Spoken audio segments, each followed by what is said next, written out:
Human Resource Management by David, Jericho, and myself, Luke. Human resource management is the strategic approach to the effective management of people in a company to help the business gain a competitive advantage. The article we chose is by Harvard Business Law, and it talks about human resource management, obviously, and what's been wrong with it. It talks about employee commitment, conflicts about human resources, managing personnel, and how to improve human resource performance. We have some subtopics that we might casually talk about, such as time and also what's good, with good managers, HR management will eventually take care of itself. And also, controlling is key. This article is very long and very extensive, but me and my group firmly believe that we have summed it up to the best of our abilities. First, we're going to talk about what's been wrong with human resource management. As you can see, there's been unrealistic expectations of employees to cooperate and fully commit. That can't happen for human resource management to be very effective. Also, contradictions occur in large companies when dealing with multiple managers and a large number of employees because of contradiction of interests between the owners and the employees. Corporate management of personnel also affects human resource management negatively when roles are unclear in decision making in the departments of the personal staff. This is because whenever corporate management has different roles for different people and they're not defined clearly, then the employees aren't as motivated to work. And also, some management assumptions of human resource departments undermine other managers if they have conflicting interests between like the accounting aspect of a business and the human resourcing aspect of a business. Now, how to get the employee to commit and have successful human resources. I'm going to use an example from our pet store that we've been using in class to explain this. So employees will want short-term goals such as wages, salaries, good working conditions, fair treatment, and promotions. Now, these sometimes come in conflict with the longer-term goals that companies are trying to achieve. Often employees feel that the company is trying to exploit them. In order for the employees to be committed, the pet store human relations manager must ensure that their short-term goals are being met. Once they're satisfied with the store, they will produce better work and help the company's long-term goals. Establishing this trust is difficult because employees are led to believe by the media that their piece of the income pie is being cut smaller than the owners and that get a larger piece. That is why gaining the employee's trust is so important.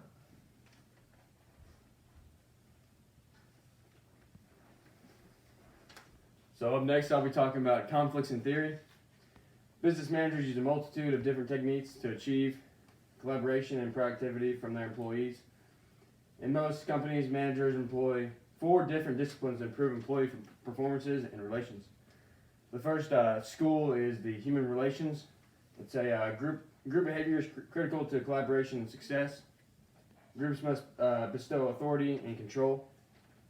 The individual school of human relations deals with the individual's feelings and drives and how they affect the workplace.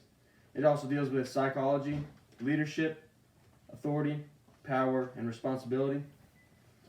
Another school of human relationships, which is known as the organization development, focuses on the need for people to reason together about their common difficulties, such as if employees have disagreements. It focuses mainly on how employees can manage themselves just as good, if not better, than managers. The second school in the conflicts of theory is the labor relations. It deals with labor laws, public policy, the economics of wages and costs, demographics, and manpower management. Collective bargaining, contract administrations, and grievances. Labor relations sees labor laws as the key to any situation, as it sticks to the book and doesn't have room for exceptions. The third school we're talking about is the personal management. This deals with activities involved in managing large numbers of people. This includes namely recruiting, selecting, training, compensating, and developing them. If companies perform these tasks, they will be successful. Personal management holds that if managers are consistent and apply policies that induce desired behavior, a good climate will result. The third, the last school we're talking about is the industrial engineering. This focuses on designing jobs to fit technology and human capabilities and controlling performances with standard based on industrial engineering studies. Industrial engineering focuses on acquiring an effective, loyal, and committed group of employees, but in very different ways. The main focus of industrial engineering is efficiency and productivity, and that leads to success. Each of these 4 schools, human relations are like a part to a car. This is my example. In order for the car to work and move properly, it has to have all the parts. If a car has wheels and a transmission, it won't move without the engine or the suspension. All of the parts of human relations work together to help a company run smoothly. So I'll be talking about corporate management of personnel. So as corporations grow in size and diversity, the difficulty of managing employee relations increases. With more size comes more organizational layers. By necessity, communication processes which are handled via mass media productions, house organs, speeches, and employee letters, these become more political and less personal. When a company grows, the connection between the corporate well-being and the needs of separate divisions and locations can break, and that's not good. If the company is not unionized, the personnel office might fear that one's division's low-cost demands could bring in a union, be short-sighted, or give a company a bad reputation as a place to work. A unionized company is bad because it increases wages and reduces flexibility, and it's harder to let employees go and leave and go to another job site. The Equal Employment Opportunity Act has vastly increased the need for headquarters being controlled, unionized or not unionized. And lastly, each division has different tasks and needs with different skill sets and attitudes. For example, say there are 2 divisions. Division A may need a labor force that is especially cost effective, while Division B is where the strategy may call for a rapid production turnover, requiring employees to be more adaptive. A good example of that could be a car company that does car prototypes, and the reason why that be because they have a large turnover rate. And next slide. And the last slide I'll be doing is improving human resources performance. To develop human resources, corporate management will have to make some fundamental changes in its conventional wisdom. First, managers need to tackle the mistaken premises head on and cast them out in favor. If managers continually fail to listen, communicate, explain, anticipate, and in every way nurture commitment and mutual understanding, employees will inevitably become alienated. Second, any company can begin to improve the management of human resources simply by doing the basics better. They can do it by 2 ways. They can do all personal routine activities with care, and second, they can supervise the workers better.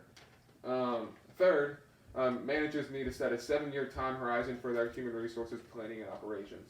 This is used for strategy shifts, economic recessions, division and company-wide crisis, government policy changes, legislative revolutions, and technological advances. And on the last bullet point down there, companies wishing to improve their human resource management need to establish a long-term program to develop general managers with human resources management skills and experience. A group of loyal, productive employees is an organization's most effective and competitive weapon. Human resource planning can act as a catalyst and operating mechanism to accelerate the building of an effective workforce. Where this is accomplished, people are energized and committed and become the most powerful, fundamental corporate competitive resource of all. So, move on to the discussion question. Well, discussion question for the class. We chose, if employees in a PetSmart store seem very unmotivated and weren't getting along well, what are some ways management could fix these issues between the employees? Evan, you have an answer for us? For this question? Yeah. Getting along well. What are some ways management could fix these issues? I would just, I don't know, if they weren't getting along well, Okay, Well, All right, cut the glue. Well, no. Well, I can say that you should take, each issue case by case. Have some communication, figure out There we what's go. going on, what can be done. Ask them, hey, what makes you not get along with this person, or not putting in the effort that we're needed to. But basically say that, hey, you need to step this up, or we will fire you, we will terminate you. You need to put in more effort in this way. And then if they have some issues and have some suggestions for improvement, definitely listen to that and see if you can come to some mutual agreement. Great answer. Can we get that one on the video? Yeah, that's a good video. I said we're gonna cut it like 4 times in that